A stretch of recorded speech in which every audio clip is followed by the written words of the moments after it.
So, back in Britain, picking up from after the Synod of Whitby and Theodore, we come into the 8th century. Things were fairly quiet for the church in the 8th century. The various kingdoms of the Anglo-Saxons were often facing up to each other over borders, but they all agreed that the church was a good thing. Kings and aldermen, the leading nobles of the day, would do things for the church, partly for the sake of their own soul, and partly because they knew the church actually was now offering some form of welfare state. And so central churches were built to minister to the area around them, and there would be a group of priests working there. Alongside that system, there were also what I would prefer to call ecclesiastical communities, monasteries, but not necessarily quite monastic as you would think of them today. It's quite possible there were still some monasteries in the more Celtic way of doing things.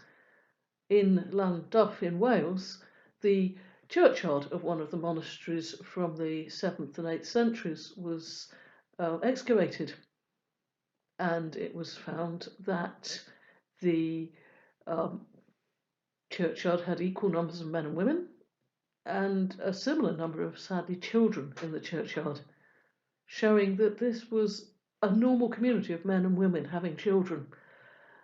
Some tried to explain it, saying, well, maybe there were very few male monks and the rest were all a lay community around them.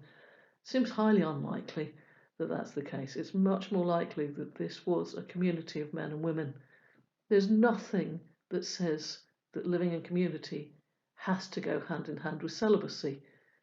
Yes, it's something that developed in the Egyptian deserts, but that's not the only form of Christian community that there's been. So these communities continued to develop across what would become England. Land was given to them to benefit the community, but also to provide for those who went to the community in need. Some of these communities got quite rich. People loved to give things to the service of God, and particularly to have very ornate book coverings, or perhaps caskets for keeping saints' relics in. And that attracted the attention of those who were seeking treasure. And so we come to what's known as the Viking period. The Anglo-Saxon Chronicle records various invasions of the Northmen, the heathen men, AD 787. And this year, King Bertric took Edburga, the daughter of Offa, to wife. And in his day came first 3 ships of the Northmen from the land of robbers. The reeve then rode thereto, and would drive them to the king's town, for he knew not what they were. And there was he slain. These were the first ships of the Danish men that sought the land of the English nation. This is clearly set in Wessex, and it's believed it was in the area near Wareham.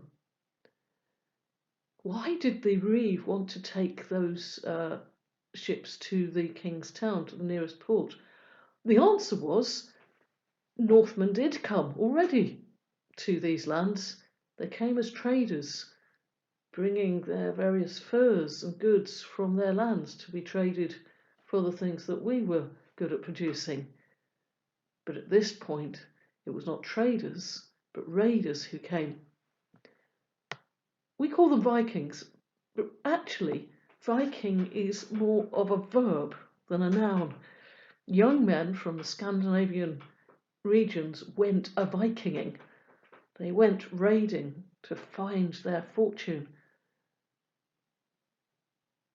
You can see that these raiders came from Denmark, from Sweden, and from Norway.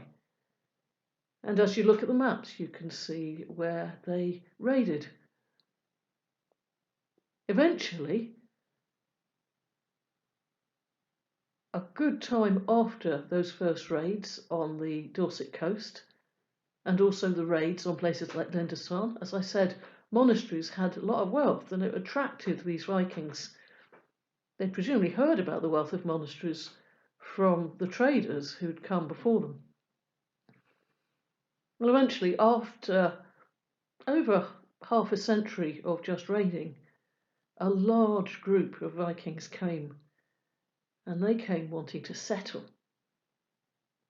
They're known today as the Great Heathen Army, and they invaded in 865. This was some Danes, but there were also some Norwegian and Swedish elements. Norse legend had it that it came to avenge the father of the leaders. The father was Ragnar Lodbrok, who'd been killed by the king of Northumbria on a raid. This army, as I said, came and settled, and by 878 the Vikings had defeated the leaders of much of the east of England. East Anglia had fallen. Half of Mercia was now in Danish hands, as was that part of Northumbria in the region of York. Even Alfred, who we know as the Great, was initially defeated at Chippenham by the Vikings who raided on Twelfth Night. Nobody expected a raid in the middle of winter. Alfred fled to the marshes of Somerset, holed up in Athenry. But from there, he rallied the Fjord, the standing army that every part of each of those counties had to put up. It looks like the eastern counties of Wessex, Wiltshire for example, had decided to just accept the Danish rule. But the western counties, including Devon, Somerset, and Dorset, stood by Alfred, gathered together with him at Edington, and there they pushed back the Viking army. A treaty was made with Guthrum, who was leading that army, that he would retreat behind a line which is known as the Danelaw line. He could have control there. Alfred and Wessex would have control on the other side of the line. As part of this treaty, Guthrum had to accept being baptized. He didn't altogether keep the treaty, but eventually, after many years, Alfred brought peace to the heartlands of Wessex. But on the other side, the Vikings settled. We can see this from some of the place names.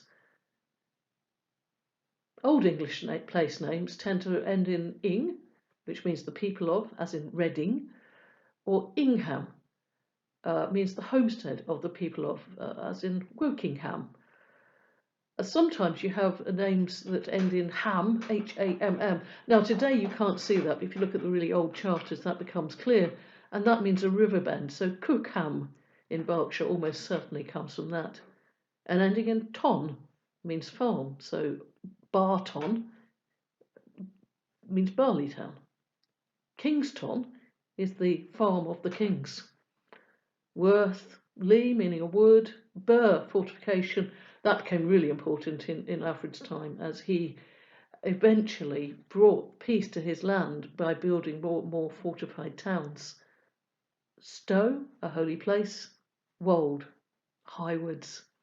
But Norse endings can be compared with these. They tend to end in B, B-Y, or Thorpe, or Toft. B-Y, village, so we get bylaw, by-election. Thorpe is a secondary settlement near a village. Toft is a homestead. Interesting enough, I've spoken of the Synod of Whitby today, but if you noticed on the slide, I called it the Synod of Strensholt, brackets Whitby. Strensholt was the Saxon name. Whitby is a later name, it's a Viking name. Interestingly, as well, if you plot the geology against those place names, you can see how the Vikings settled. So, this is a black and white map of the geology of North Lincolnshire. The brickwork is the chalk, the dotted stuff is the clay. Now, chalk is so much easier to farm on than clay. If you ever tried to dig clay, you'll know that. And so it becomes clear that the Vikings, who ended up on the clay, are in the less favourable places to farm than the Anglo-Saxon villages on the chalk. Quite clearly, the Vikings didn't displace the Saxons, but they settled around them.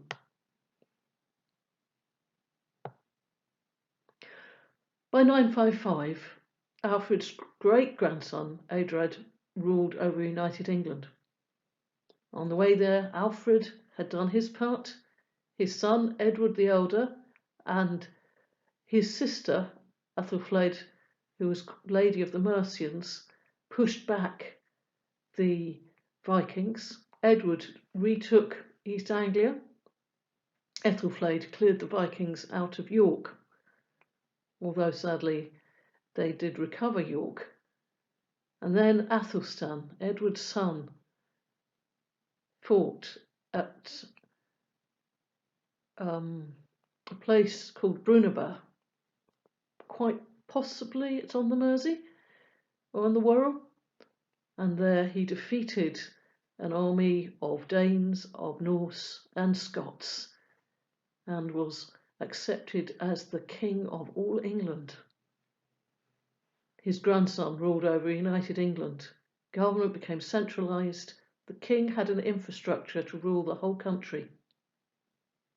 Other impacts of this are the bringing together of villages. It happens about this time, perhaps because of the Viking attacks, although it's happening on the continent as well, and they don't have quite the same attacks. The other thing you see happening is churches start having towers. Those towers had a point. They were looking out for the Vikings. And indeed, another wave of Viking attacks happened.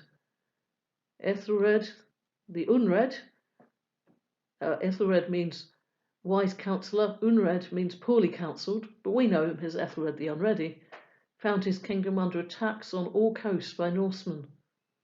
And on his death in 1016, the Viking leader Canute was effectively ruling England as well as Denmark.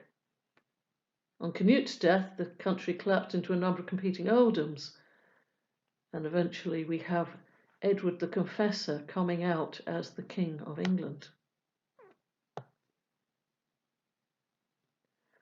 One of the reasons why we start getting more churches built in this period is that to become a thane, you needed a church.